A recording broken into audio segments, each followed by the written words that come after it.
أعوذ بالله من الشيطان الرجيم. بسم الله الرحمن الرحيم.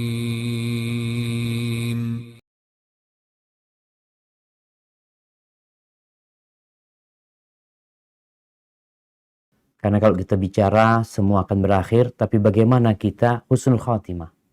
Bagaimana akhiran kita itu baik? Semua orang mati kita lihat, orang baik mati, orang jahat juga mati gitu. Tapi ada orang yang baik matinya su'ul khatimah. Ada orang yang jahat gak benar tapi subhanallah Ustaz, kita lihat di akhir hayatnya tobat ya Ustaz.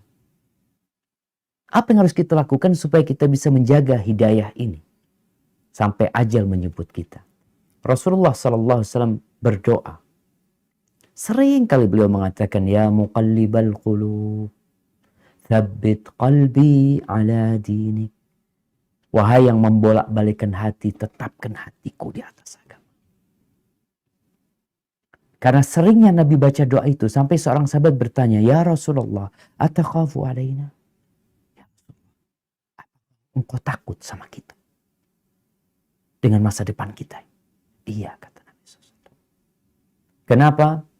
Karena hati manusia berada di tangan Allah Azza wa Jalla. Allah bolak-balikan semau Allah. Maka untuk menjaga hidayah itu, hendaklah kita berdoa, terus berdoa.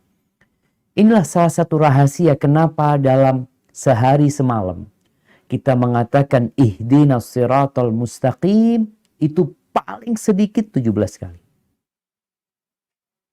Terus kita mengatakan ihdinas siratal mustaqim, ihdinas siratal mustaqim. Karena tadi dikatakan banyak fitnah, banyak godaan. Banyak orang-orang yang kemarin pakai jilbab, jilbabnya dilepas. Banyak orang yang kemarin muslim, hari ini murtad. Iya. Kita pun nggak tahu. Maka kita perlu meminta kepada Allah Azza wa Jalla. Rabbana la tuzigh qulubana ba'da idh hadaitana. Wahab lana min ladunka rahmah innaka antal wahhab. Nabi juga berdoa, Allahumma a'udzubika ayyatakhabbatani syaitan indal maut. Aku memohon kepadamu jangan sampai disesatkan syaitan ketika mati. Karena syaitan gak berhenti untuk menggoda manusia selama hayat masih di kandung badan. Yang kedua, setelah berdoa, segera beramal. Jangan menunda-nunda. Rasulullah SAW mengatakan kepada para sahabatnya, badiru bil a'mal. Segeralah kalian beramal. Segera beramal. Fitanan ka qita'il lailil muzlim. Sebelum datang fitnah-fitnah, kekacauan-kekacauan, godaan-godaan yang seperti potongan malam yang gelap gulita. Ada fitnah harta, fitnah jabatan, fitnah kekuasaan, fitnah wanita, fitnah syubhat, ada banyak. Fitnah media sekarang. Sebelum datang fitnah itu kalian beramal. Kenapa? Kalau sudah datang fitnah yang seperti potongan malam yang gelap gulita, kalian akan lihat yusbihur rajulu mu'minan wa yumsi kafir. Paginya beriman. Paginya ikut kajian kita. Sore harinya sudah kafir. Wa yumsi mu'minan wa yusbihu kafir. Sorenya beriman. Masih sholat maghrib. Paginya sudah. Kenapa itu terjadi? Yabi'u dinahu bi'aradin minad dunia. Dia jual agamanya untuk mendapatkan sedikit kenikmatan dunia. Maka segera beramal. Yang ketiga, jangan salah berkawan. Karena kawan ini memiliki dampak yang besar sekali. Jangan meremehkan teman dudukmu. Teman duduk kita tuh ada 4.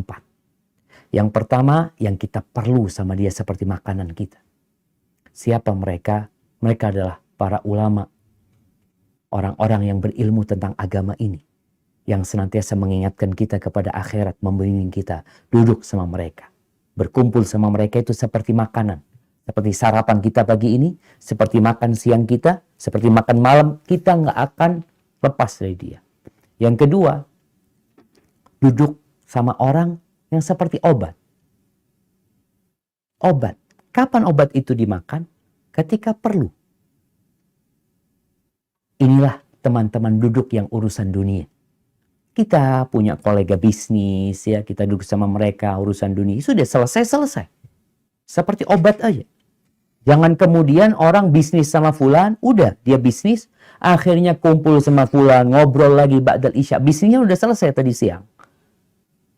Kemudian waktunya habis untuk ngobrol sama mereka yang nggak jadi obat lagi. Obat itu secukupnya kau minum. Yang ketiga, ada teman duduk yang seperti penyakit. Kalau engkau kumpul sama mereka, engkau akan sakit. Siapa? Mereka adalah orang-orang yang menghabiskan waktunya untuk hal-hal yang tidak berguna. Bukan pelaku maksiat mereka, tapi ya untuk hal-hal yang kurang berguna kumpul sama mereka. Ngobrol sana, ngobrol sini, jalan-jalan sana. Bukan maksiat ya.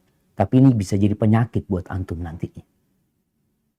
Teman duduk yang keempat adalah yang seperti racun. Siapa? Para pelaku maksiat, pelaku dosa. Kalau antum duduk sama mereka, mungkin antum merasa enggak, Anda bisa jaga diri. Pulang racunnya sudah masuk ke tubuh antum. Maka teman duduk ini penting. Agar kita tetap bisa istiqamah di atas hidayah Allah. Carilah kawan-kawan yang mengingatkan kepada Allah Azza wa Jalla.